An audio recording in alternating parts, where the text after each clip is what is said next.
capta melhor. Mas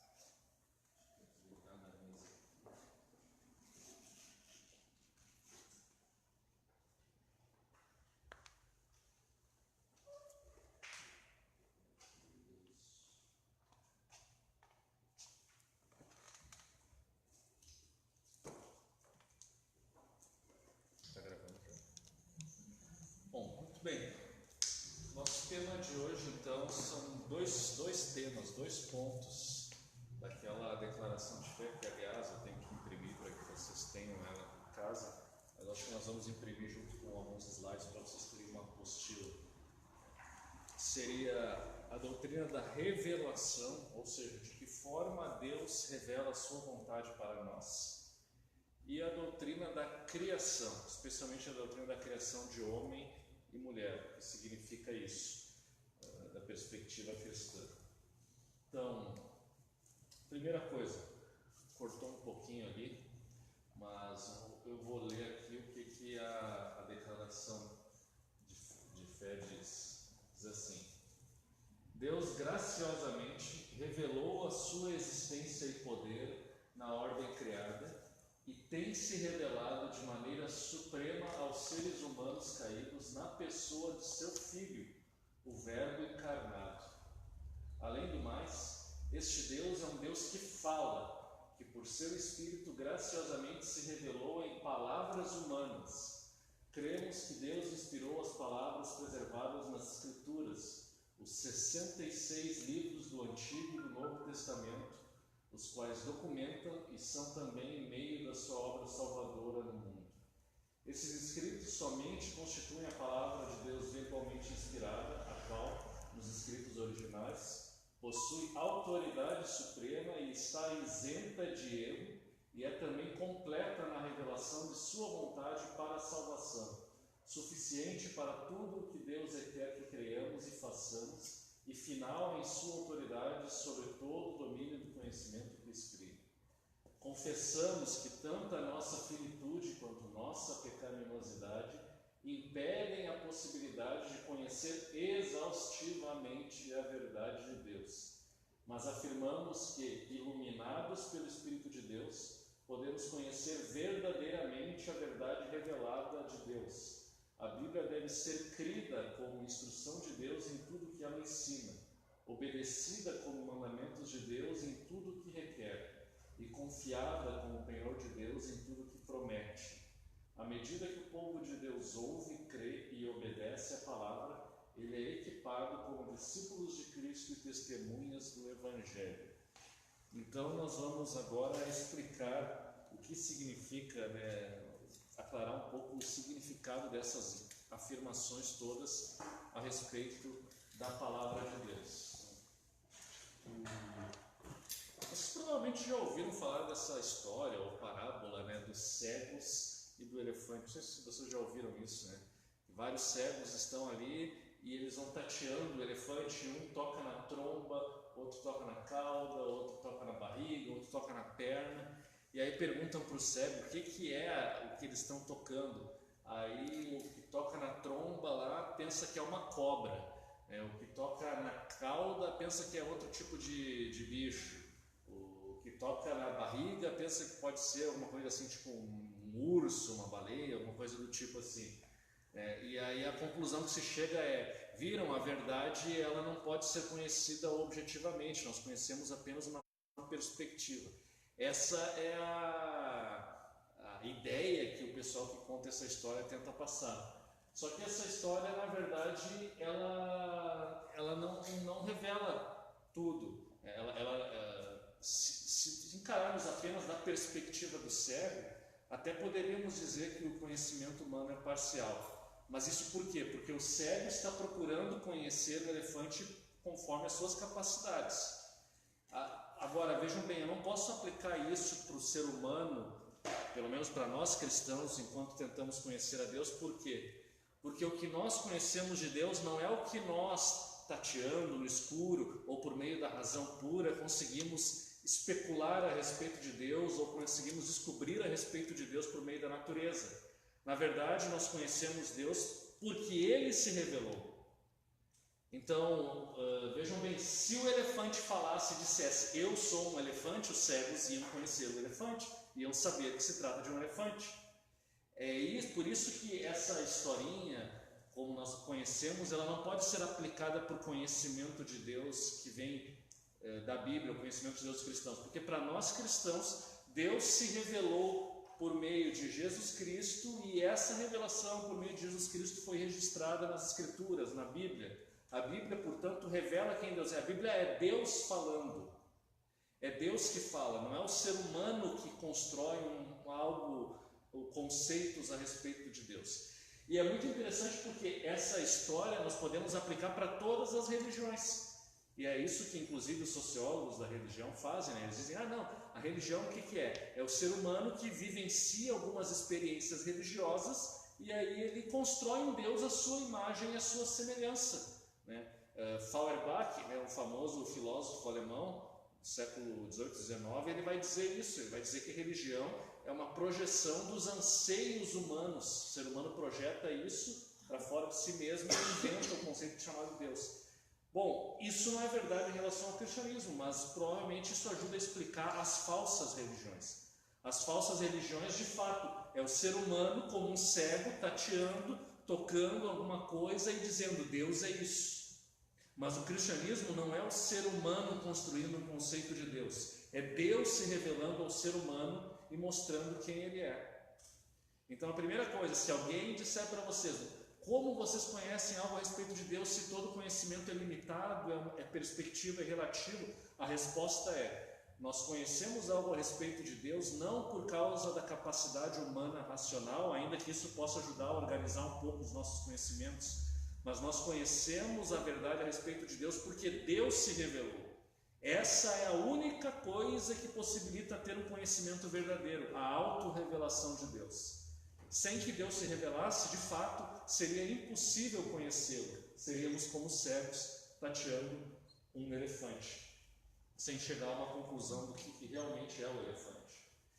Então, na teologia cristã, a revelação geral, que nós chamamos de revelação não verbal também, alguns também usam como revelação natural, ela inclui o que é revelado de Deus por meio da criação, da história e da lei moral do coração humano.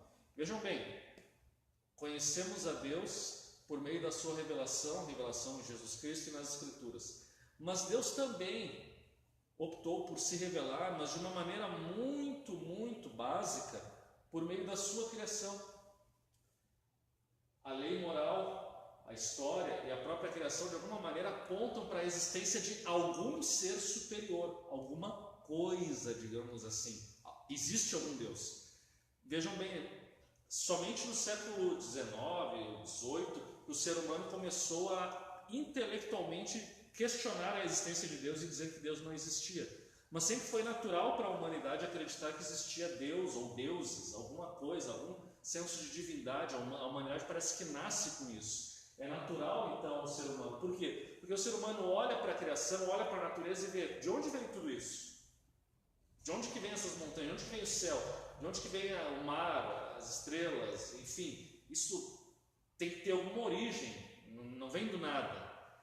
Então, a criação, de alguma maneira, aponta para a existência de algum ser inteligente, algum ser superior. O andamento da história, muitas vezes a gente olha e faz parecer que a história também tem um sentido, ela está indo para algum fim. A própria questão da lei moral, vejam bem, nós nascemos com certas noções de certo ou errado, mesmo que não sejamos cristãos. O ser humano tem a noção de que matar é algo errado. O ser humano tem a noção de que tomar algo de alguém, algo que não lhe pertence, é errado. Mas são noções morais. Agora, por que o ser humano tem essas noções morais? Essas noções morais, elas indicam a existência também de algum ser superior que inculcou essas leis morais. Então, essas coisas, nós dizemos que elas fazem parte da revelação geral. Deus se revela, de certa maneira, por essa forma. Só que vejam bem, por meio da razão, por meio da minha consciência, por meio da criação, eu nunca vou chegar ao Deus da Bíblia, e muito menos Deus se revela por meio do seu Filho Jesus Cristo. Não é racional tu acreditar num Deus que se faz homem e morre, e ainda mais para pagar por algo que nós fizemos. Isso é absolutamente absurdo para a lógica humana natural. Da mesma forma, entender que há um Deus trino, que são 3 pessoas, mas que é um Deus só, isso, por mais que eu estudasse a natureza, eu nunca iria chegar a essa conclusão. Então, a própria condição de pecador, talvez o ser humano chegasse à conclusão de que tem algo errado com ele, mas ele não conseguiria dizer que esse algo errado é o pecado. Quer dizer, então, certas verdades a respeito de Deus e de nós mesmos, nós não conseguimos conhecer dessa maneira, por meio da revelação geral. E vejam, todas as religiões falsas se baseiam na revelação geral. Paulo vai dizer em Romanos 1, seres humanos de alguma maneira receberam alguma revelação da natureza, mas eles distorceram e passaram a adorar a criatura ao invés do Criador. O ser humano, por causa da sua tendência pecaminosa, sempre vai criar um conceito falso de Deus. Ele nunca vai chegar ao Deus verdadeiro, porque ele distorce aquilo que Deus revela na natureza. Por quê? Porque a sua natureza corrompida leva o ser humano a distorcer os conceitos de Deus. Toda religião falsa é uma distorção dessa revelação de Deus na natureza. Porque essa revelação ela é insuficiente para que uma pessoa que não foi iluminada pelo Espírito possa de fato vir a conhecer a Deus, o Deus verdadeiro, o Deus como se revelou na Bíblia. Mas aqui é uma coisa interessante. No momento em que a pessoa crê em Jesus Cristo, no momento que o Espírito Santo transforma, ilumina a mente da pessoa e ela crê, neste momento ela começa a olhar para a natureza, começa a olhar para a criação e para a lei moral, e tudo passa a ganhar um novo sentido, e agora ela começa a ver como aquilo ali era óbvio, mas ela não percebia antes.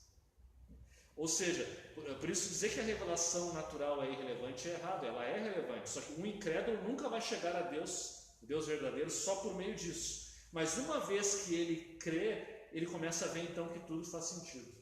E que toda a criação e tudo que existe de alguma maneira aponta para o Deus revelado nas Escrituras.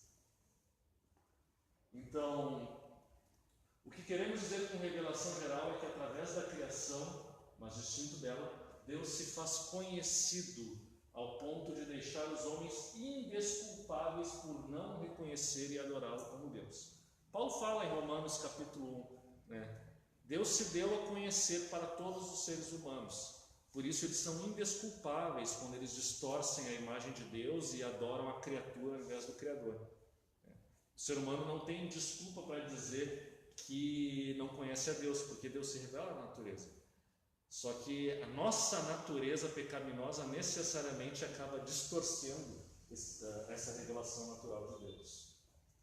Vejam o Salmo 19, o que ele diz, ainda falando da revelação geral.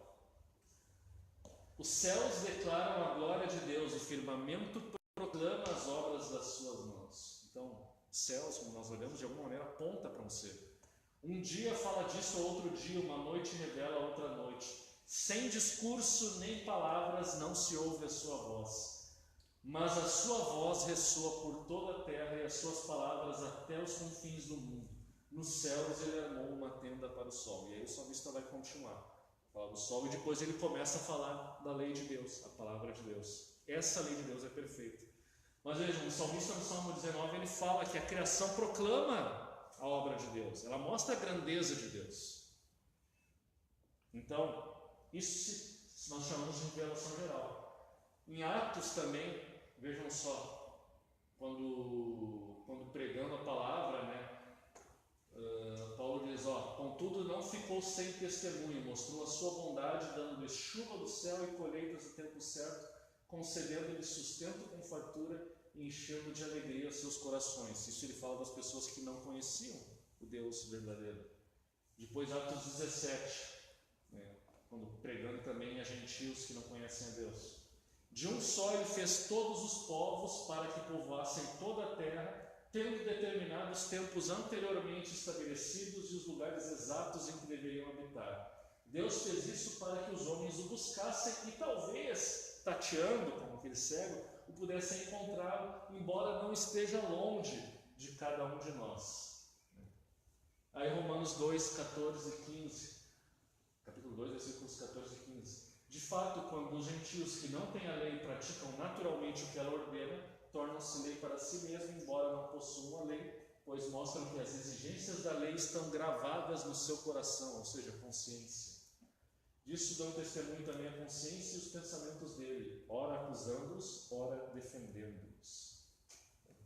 E aqui então, Romanos capítulo 1, que a ira de Deus é revelada do céu contra toda impiedade e injustiça dos homens que suprimem a verdade pela injustiça, pois o que de Deus se pode conhecer é manifesto entre eles, porque Deus lhe manifestou, pois desde a criação do mundo os atributos invisíveis de Deus, ou seja, seu eterno poder e sua natureza divina, têm sido vistos claramente, sendo compreendidos por meio das coisas criadas, de forma que tais homens são indesculpáveis, porque tendo conhecido a Deus, não o glorificaram como Deus, nem lhe renderam graças, mas seus pensamentos tornaram-se fúteis e seus corações insensatos se obscureceram. É isso que Paulo fala dos incrédulos. Eles têm a revelação divina. A criação ela mostra alguns dos atributos de Deus, ou seja, o poder. Há algum ser que é poderoso e criador. E eles são indesculpáveis, porque tendo essa revelação na natureza, eles não creram. Mas eles distorceram. Necessariamente o incrédulo acaba então distorcendo. Eles não glorificam a Deus, mas os pensamentos se tornam fúteis e o seu coração insensato obscurece aquilo que eles raciocinam a respeito de Deus. Vamos adiante então, nosso tempo é curto. Aí nós falamos então, chegamos na revelação especial, que é propriamente aqui a nossa questão da nossa regra de fé mais importante. Revelação especial é a revelação sobrenatural de Deus, através da qual o pecador toma conhecimento de como Deus resgata pecadores por meio de Jesus Cristo para a sua glória. Aqui uma boa conceituação aqui do Franklin Ferreira na sua teologia sistemática. O Evangelho é a causa da revelação escriturística e o Evangelho é o efeito da revelação escriturística. Veja que interessante, está dizendo assim, o Evangelho, ou seja, a mensagem de salvação, de que Deus salva pecadores, é a causa, ou seja, as Escrituras foram escritas para revelar o Evangelho. Mas o Evangelho não é apenas a causa, ele também é efeito da revelação da Escritura. Porque quando a Escritura está ali, ela está também, quando ela é lida, ela é proclamada, ela acaba então, como um efeito, revelando o Evangelho. O motivo pelo qual ela foi escrita é o Evangelho e ao ser lida, ela então propaga o Evangelho. Eu não entendi a diferença entre a Escritura e o Evangelho. É que dentro da Escritura está o Evangelho, digamos assim. O Evangelho seria a essência da mensagem cristã. Tá, mas é a mesma coisa. Nós poderíamos dizer que toda a Escritura é Evangelho no seguinte sentido, de que toda a Escritura aponta para Jesus Cristo, que é a revelação de Deus.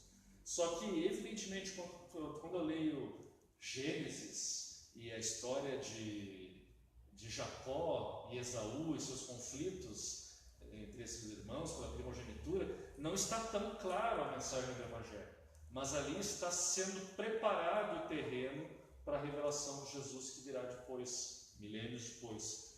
Então, o Evangelho é o centro da Escritura, o ponto focal da Escritura.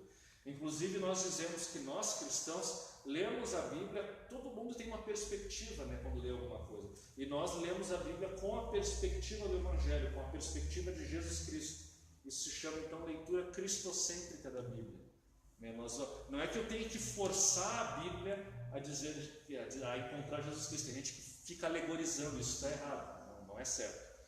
Mas de alguma maneira a Bíblia fala de Jesus Cristo em todos os seus momentos, porque ou ela é uma representação antecipada de algo que aconteceria, ou ela é uma profecia de algo que aconteceria, ou ela tem algum ensino que Jesus ensinaria, ou ela é uma preparação, porque Deus se revela na história, então há uma história que está sendo preparada, que vai ter a sua consumação em Jesus Cristo.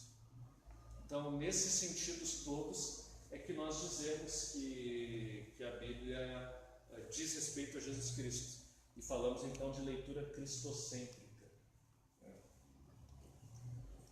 Dizemos que a Bíblia é inspirada, nós lemos isso, e aqui está um ponto importante. As pessoas às vezes lá fora dizem assim, por que vocês acham que homossexualidade, a prática da homossexualidade, né, é pecado? Bom, nós entendemos que ela é pecado porque a Bíblia diz que é pecado. E eles vão dizer, mas e daí que a Bíblia diz que é pecado? A nossa resposta é, não é e daí que a Bíblia diz que é pecado. A Bíblia é a autoridade do cristianismo. Nós dizemos que Deus é a autoridade maior, Jesus Cristo é a revelação de Deus, Ele mesmo sendo Deus, mas o que nós sabemos a respeito dele foi registrado por escrito na Bíblia e de certa maneira também a igreja preservou numa tradição, mas a tradição não é tão infalível, não é inerrante como a Bíblia. A Bíblia ela é infalível, ela é um registro que foi inspirado pelo Espírito Santo para ser preservado, para que preservasse a mensagem a respeito de Jesus, a respeito da salvação, a respeito de quem Deus é, a respeito do que Deus requer de nós. Ela foi inspirada nesse sentido. E vejam, Paulo, quando escreve a Timóteo, ele fala, aqui é o versículo mais famoso da Bíblia que fala da sua inspiração, né? Ele diz assim, olha, tu, Timóteo, desde criança você conhece as sagradas letras, uma referência aí ao Antigo Testamento, que são capazes de torná-lo sábio para a salvação mediante a fé em Cristo Jesus. Toda a Escritura, e até então, quando Paulo escreve isso, nós tínhamos o Antigo Testamento e talvez alguma outra coisa do Novo Testamento já havia sido escrito. Mas ele vai dizer, toda a Escritura é inspirada por Deus e útil para o ensino, para a repreensão, para a correção e para a instrução de justiça, para que o homem de Deus seja apto e plenamente preparado para toda a obra.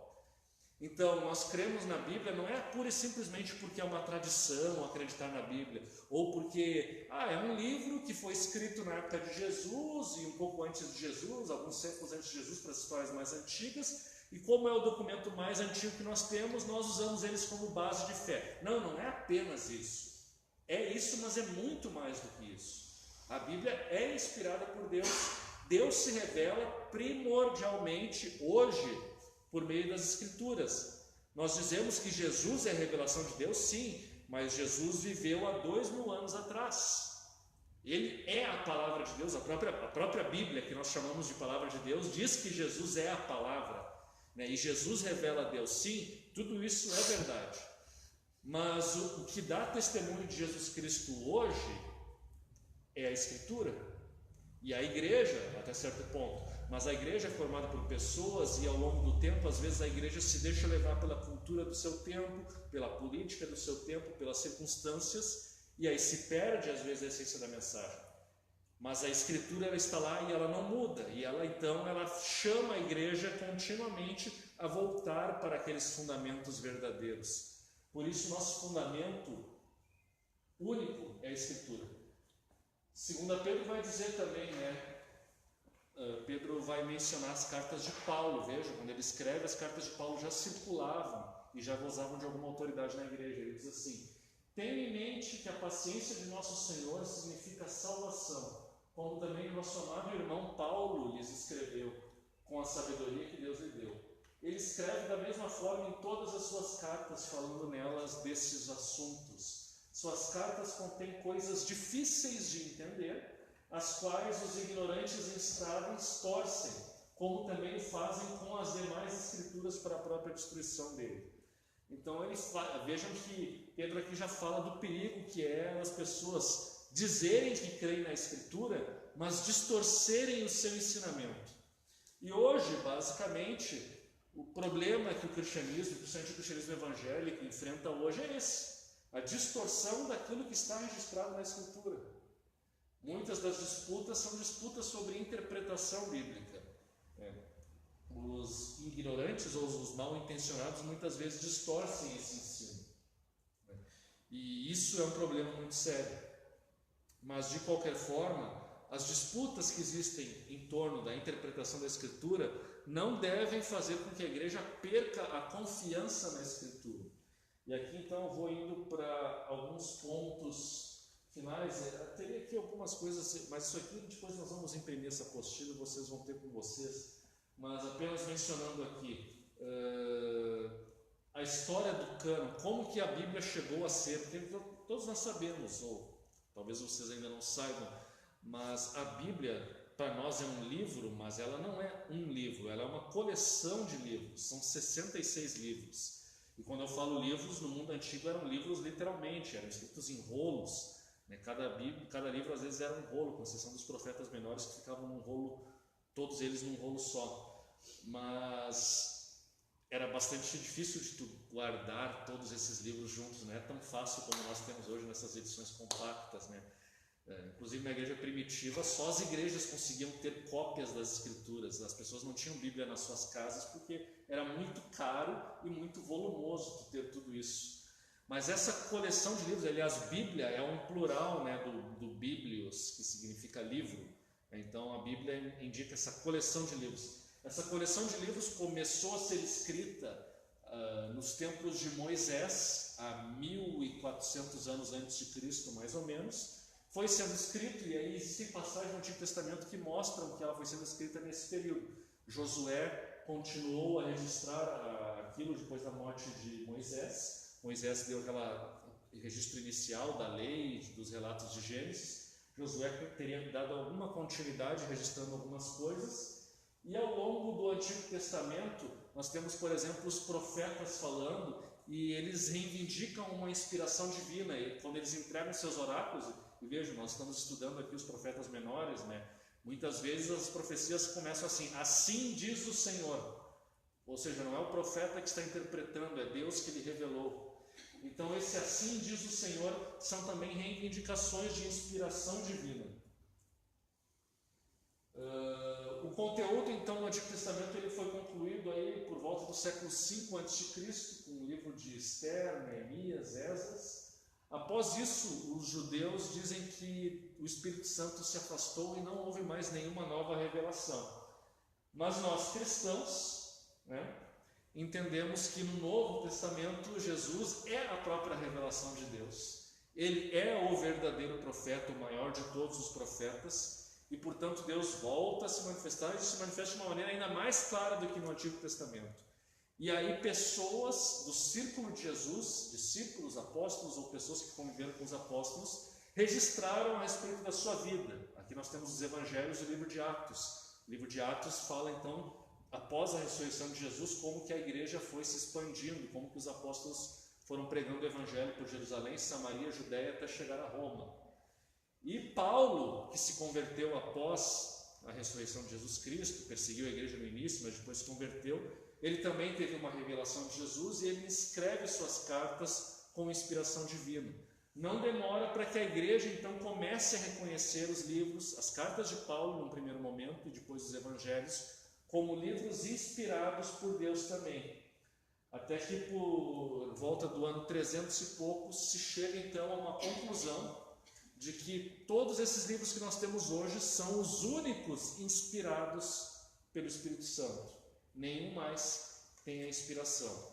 Nenhuma nova revelação com grande autoridade, com autoridade de revelar novas doutrinas pode acontecer. E quais foram os critérios que os pais da igreja usaram para estabelecer então que essa inspiração havia concluído? Apostolicidade, ou seja, os livros deveriam ter sido escritos ou por algum apóstolo que conviveu com Jesus, ou por alguém que conviveu com esses apóstolos. É o caso, por exemplo, de Lucas e de Marcos, não eram apóstolos, mas conviveram. Já João e Mateus eram apóstolos. Paulo foi um apóstolo fora do tempo, como ele mesmo diz, né? Reconhecimento da sua autoridade pela igreja primitiva. Os livros, para serem reconhecidos como inspirados, eles tinham que ser uma unanimidade na igreja antiga. E os livros, todos os livros que nós temos aqui, de uma forma geral, eles sempre foram uma grande unanimidade. Os únicos livros que uma ou outra igreja tinham certas desconfianças eram o livro de Apocalipse, porque algumas pessoas não simpatizavam muito. Quando o Império Romano legalizou o cristianismo, algumas pessoas acharam que o Apocalipse era um livro muito pessimista, né? E agora o imperador era cristão, então não tinha por que ser tão pessimista sobre a história.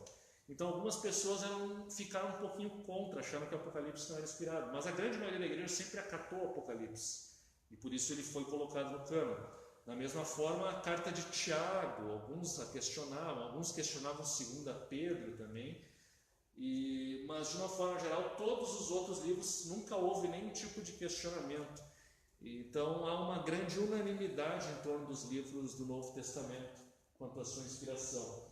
E o outro critério que é usado é a questão da harmonia. Os livros tinham que ter uma harmonia em relação aos demais, ou seja, não poderia haver contradições entre esses livros. De fato, quando nós olhamos para o Novo Testamento, não encontra contradição entre os livros, se encontra perspectivas diferentes. Paulo, Tiago, João, Mateus, são perspectivas diferentes de acontecimentos idênticos ou semelhantes, mas não contradições. Não confundamos perspectivas com contradições. Inclusive temos quatro relatos evangélicos porque são 4 perspectivas com 4 focos diferentes. Então, com esses critérios se chegou a um consenso de quais eram os livros inspirados na Bíblia. E assim, então, hoje nós como cristãos, e aqui encerrando essa parte da inspiração da Bíblia, quando dizemos que a Bíblia é inspirada e com a Bíblia é a nossa única regra de fé e que a Bíblia ela é importante para que o povo de Deus cresça, nós estamos falando que a Bíblia tem algumas características ou atributos importantes. Em primeiro lugar, a Bíblia tem autoridade. E pensemos aqui numa referência bíblica, Atos 1,16. Irmãos, era necessário que se cumprisse a Escritura que o Espírito Santo predisse por boca de Davi a respeito de Judas, que serviu de guia para os que prenderam Jesus. Vejam, aqui estão mencionando lá em Atos que o fato de Judas ter traído Jesus era uma profecia que foi feita pelo próprio Davi. Na verdade, eles estão falando de um salmo que é atribuído a Davi, no qual então se fala da traição do ungido. Então, percebam que as Escrituras são tidas, um salmo aqui, que é atribuído a Davi, é tido como inspirado pelo Espírito Santo. E isso se cumpriu. Então, vejam, a Bíblia, ali se falava do Antigo Testamento, nós sabemos que o Novo também, a Bíblia tem autoridade. O que ela fala é verdade. Como dizia um pregador, vários pregadores dizem isso, na verdade. A Bíblia não é tão difícil de entender, ela é difícil de engolir. É difícil muitas vezes aceitar a autoridade da Bíblia. E muitas vezes as pessoas não querem aceitar a autoridade em certos pontos, então elas distorcem a interpretação para encontrar uma justificativa para o seu pecado. Mas a Bíblia está lá, as suas afirmações estão lá. Então, a autoridade, ela é a regra de fé nas igrejas evangélicas. Entendam, a autoridade final não é o pastor. A autoridade final não é a convenção, não é o conselho de pastores, não é o papa, não é o bispo, não é seja lá quem for. A autoridade final é a Escritura. A Escritura tem o poder de corrigir a própria igreja quando a igreja está indo pelo caminho errado. Por isso que constantemente na história nós vemos avivamentos da igreja e do povo de Deus. E esses avivamentos acontecem sempre quando a Escritura volta a ser lida, volta a ser pregada e volta a ser levada a sério. A Escritura tem por si só um poder de transformar vidas. Por isso que a pregação tem que se fundamentar na Escritura, porque isso transforma, isso muda as pessoas. Parece que não, pode parecer absurdo, mas a verdade é que acontece. Se nós estamos aqui hoje, se existem bilhões de cristãos ao redor do mundo, é porque a Escritura continua a ser pregada, não é por outro motivo. Deus usa a pregação da Escritura para tornar Jesus Cristo conhecido ao seu povo. A Escritura não mente e não erra. É isso que nós queremos dizer quando dizemos que a Escritura é isenta de erro ou inerrante. Entendam, quando nós dizemos que não erra, não queremos dizer que a Bíblia é um livro de ciências. E com isso eu não estou querendo dizer também que quando a Bíblia dá a entender que a Terra tem 4 cantos, vejam só, a Bíblia errou. A Bíblia não errou por um motivo muito simples. Deus, quando se revela na Escritura, ele usa uma linguagem de acomodação, ele é condescendente com a humanidade. No mundo antigo, todos pressupunham que a Terra era plana, tinha 4 cantos, estava flutuando em cima dos mares, em cima do abismo. E Deus não está, quando ele fala, ele está revelando a respeito do seu caráter, de si mesmo e do que ele quer para o seu povo. Ele não está revelando verdades sobre história, sobre geografia, sobre física. E, portanto, ele tem que usar a linguagem usual do povo na época em que ele se revelou. O povo entendia as coisas nesses termos. O povo entendia que o sol girava em torno da terra, então Josué ora e o sol para, mas nós sabemos que não é o sol que gira em torno da terra, mas a terra que gira em torno do sol. Então, mas vejam bem, não é um erro da Bíblia, é apenas o relato foi feito da perspectiva fenomenológica de quem o observou. Deus não ia no momento de registrar dizer assim, um parêntese, a terra gira em torno do sol e não o sol em torno da terra, para deixar claro. Não, o povo não ia entender se Deus falasse numa linguagem científica. Então a Bíblia não usa linguagem científica, mas isso não significa que ela está errada. A Bíblia usa a linguagem do povo da época que ela foi escrita, para que o povo possa compreender.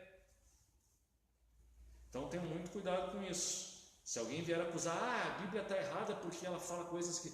Não, a Bíblia não está errada, ela usa a linguagem de acomodação.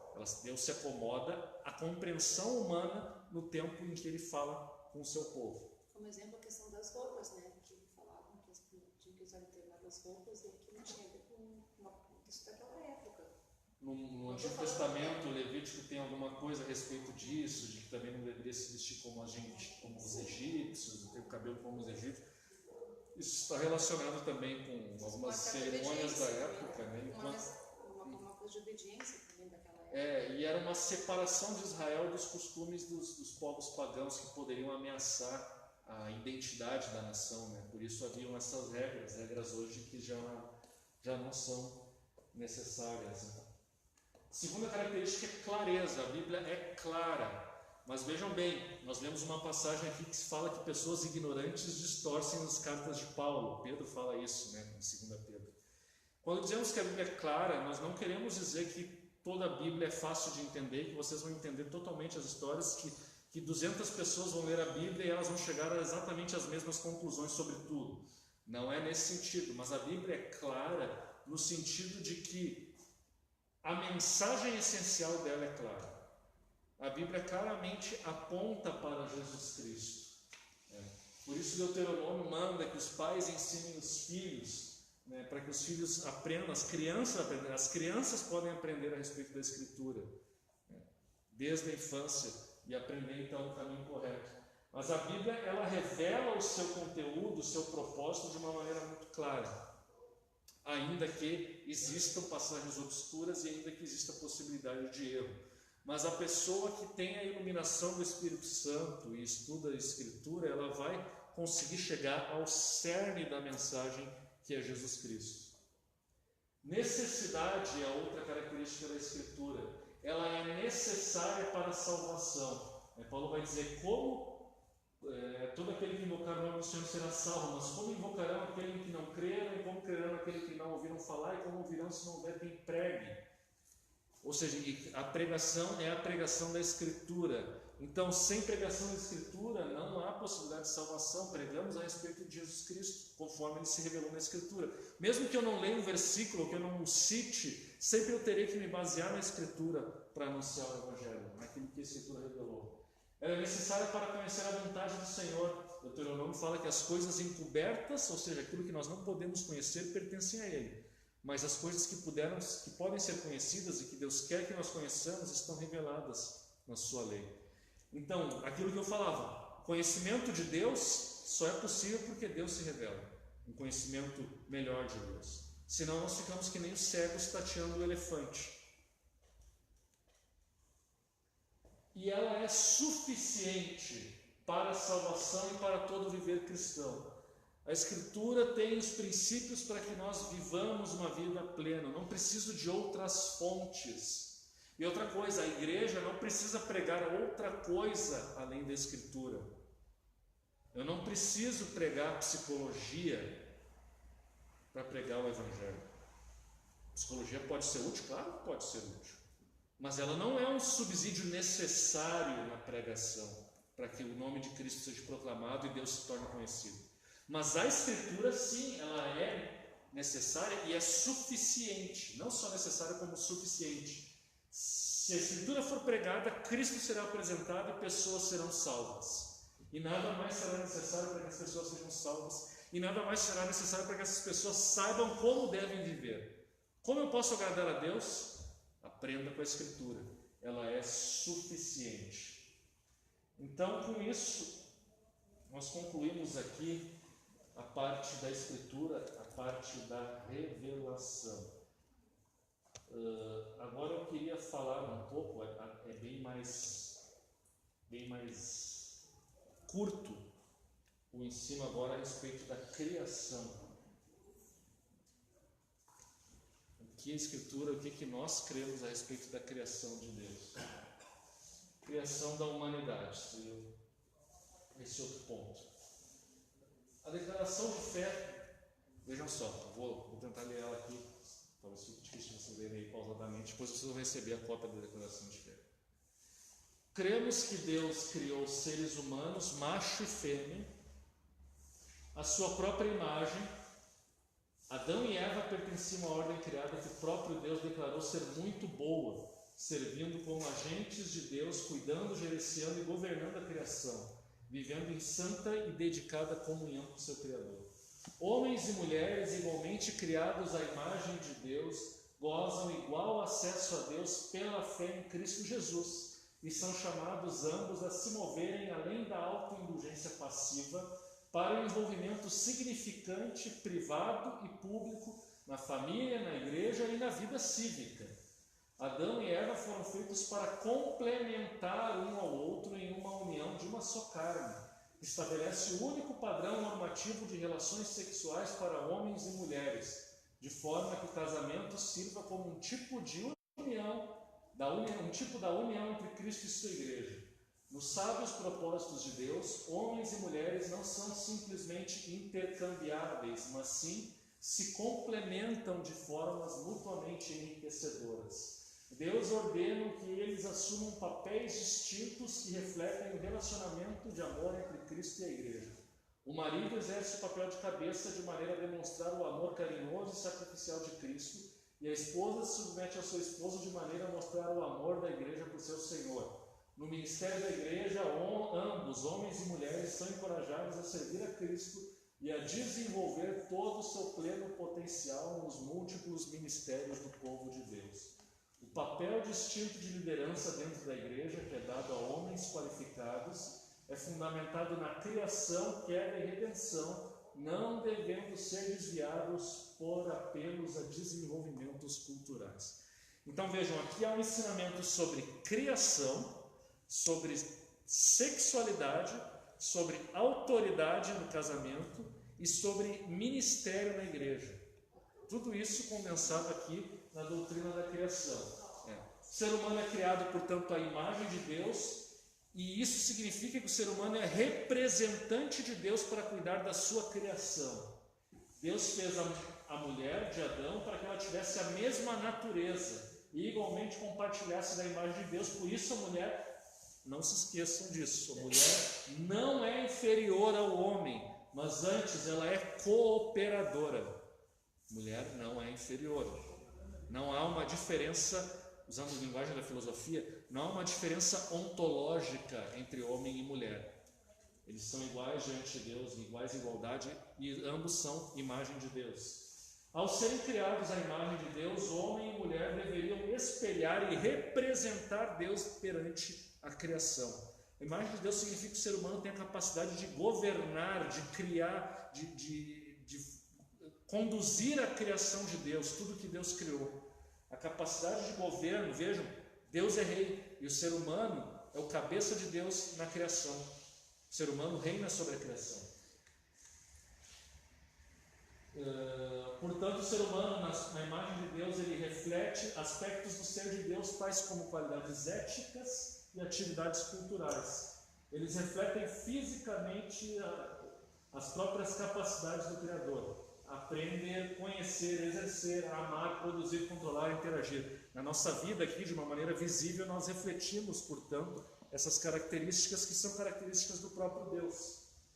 Capacidades espirituais, tais como a aptidão de se relacionar com Deus e com o próximo, autoconhecimento, autodeterminação, tudo isso também faz parte da imagem de Deus no ser humano, e isso os animais não têm, somente a humanidade tem. Então, imagem de Deus tem muito a ver também com o vínculo afetivo e, portanto, está relacionado com capacidade de relacionamentos. Assim como Deus se relaciona eternamente na Trindade, nós também nos relacionamos com Deus e entre nós. E, em última instância, ainda também com a criação, da qual nós somos mordomos, governantes, administramos a criação em nome de Deus. Então, isso nós chamamos de mandato cultural. O ser humano não foi criado pura e simplesmente para ficar orando. O ser humano foi criado para ter comunhão com Deus e cuidar da criação tendo comunhão com Deus. A criação não é ruim. Desfrutar o que Deus criou não é pecado, não é errado. O que sim devemos desfrutar adequadamente e sem colocar a criação no lugar do Criador. Essa é a perspectiva bíblica da criação. A natureza não é má por si só. Ela sofreu os efeitos da queda e do pecado, mas isso é fruto do pecado, não é fruto da criação.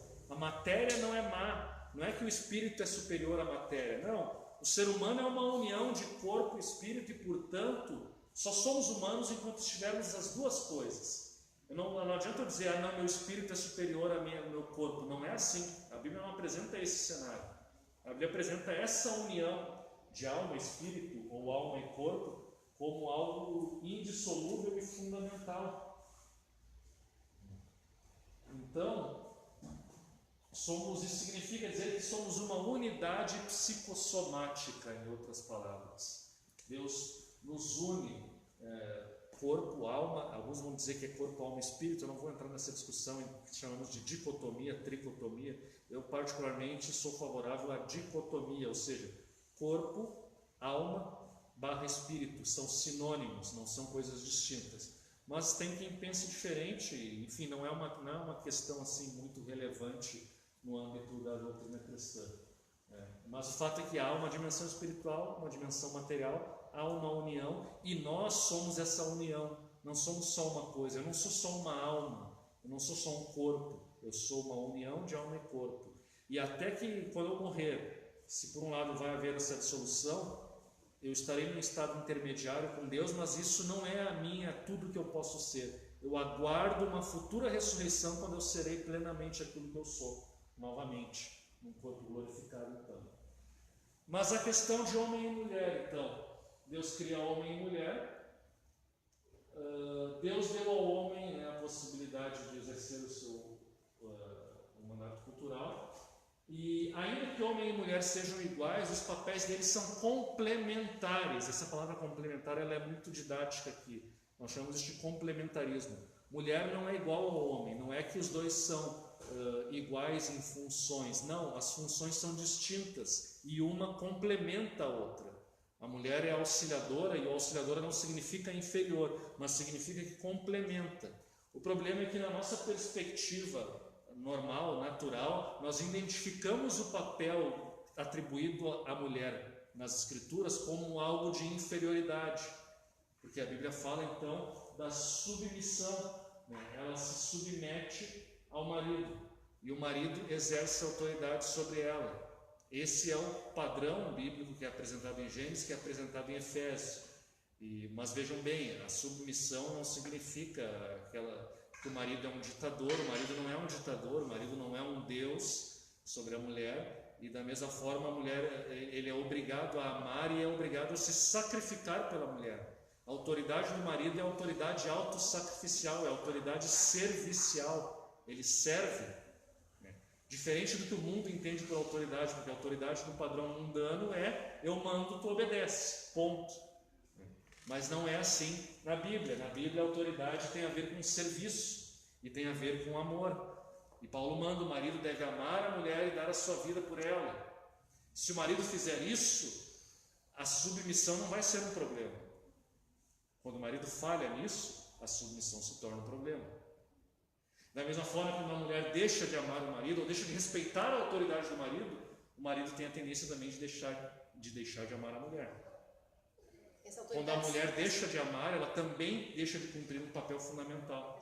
E deixa de se submeter, melhor dizendo. As autoridades do homem, ele se manifesta não da forma como é, mas como a gente tem de autoridade nesse mundo, mas como se manifestaria a autoridade do homem, então? já que não é como a gente Evidentemente que a autoridade envolve, né, decisão. Não tem gente ficar aqui dizendo, não, ele vai ser um escravo. Mas decisão é né? uma palavra boa. Mas, de qualquer forma, é uma autoridade que ela não é egoísta, entendeu? O marido, ao exercer, ao ter um certo poder de ensinar, de tomar decisões, ele não deve fazer isso de uma maneira egoística, pensando em si mesmo meramente. Ele deve fazer isso em prol da sua esposa, em prol da sua família, inclusive abrindo mão de direitos que ele tem em prol da esposa. Esse é o padrão bíblico.